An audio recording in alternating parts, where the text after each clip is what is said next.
এই দাদাৰ এই কথাটো সাংঘাতিক মই মানে যেতিয়াৰ পৰা লগ পাইছো গান গাই বুলি বা গান লিখে বুলি অকল সেইটো নহয় কিটো টপিকত তেওঁৰ জ্ঞান নাই খেল এখন লগাই দিয়কচোন তাৰ থুই কোন হয় কি কৰে ইয়াৰ কি আছিলে বেকগ্ৰাউণ্ড অধ্যয়নটো সাংঘাতিক মানে আৰু মোক সেইটো সদায় ইনস্পায়াৰ কৰে বহি থাকিলে এইটো এনেকুৱা কিতাপৰ কথা লিখনিৰ কথা কোনে বুক এখন ৰাইটাৰ কোন হয় কি লিখিছিল তাৰ কি বেকগ্ৰাউণ্ড চব ভৰাই থৈ দিছে চব সেইকাৰণে এটা বস্তু চলে যে জুবিন গাৰ্গ হোৱাটো ইমান সহজ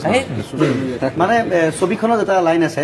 হিয়া দিয়ে নিয়াৰ হামিংটো দিয়াৰ পিছত কোনোবাজনে এনেকুৱা ধৰণৰ কথা এটা কয় যে জুবিন গাৰ্গে চিঞৰাৰ পিছত ৰঙে বেলেগ হৈ গ'ল গানটো এতিয়া সেই চিঞৰটো মানে মই ভাবো সেই চিঞৰটো তেনেকুৱা এটা চিঞৰৰ কথা বুজোৱা নাই আমি অনুষ্ঠানৰ আৰম্ভণিত কৈছিলো যে বহাগৰ প্ৰথমটো সুহুৰি জুবিন গাৰ্গ সেই চিঞৰটো এদিনীয়া নহয় যেনেকৈ আমি পাৰ্থ হাজৰিকাৰ ক্ষেত্ৰত কৈছিলো গঢ়ি পিটি আহিছে সেই চিঞৰটো অকল খালী এটা চিঞৰ নহয় ঊৰ্ধ্বকৰ্মৰ ভিতৰত থকা সেই চিঞৰটোৰ কাৰণে জুবিন গাৰ্গে যথেষ্ট অধ্যয়ন কৰিছে সেইকাৰণে আমি মানুহজনক কেনেকৈ পাই থাকোঁ ভৱেন শইকীয়া ছাৰে কৈছিলে তেওঁক বোধহয় মই মোৰ বিয়া মাতিবলৈ গৈছিলোঁ ঘৰলৈ যে চিঠিখন ল'লে আৰু আশীৰ্বাদ দিলে দি মোক কৈছে হেৰি এই তোমাৰ কিছুমান গান মই ভাল পাওঁ বৰ খালি গাবলৈ চেষ্টা কৰোঁ গাব নোৱাৰোঁ তুমি ইমান উচ্চাংগ সুৰত গোৱা মোক উচ্চাংগ সুৰ হাইস্কুলত মই বোলে আপুনি অকণমান তলত গাব একো নাই তেওঁ শব্দবোৰ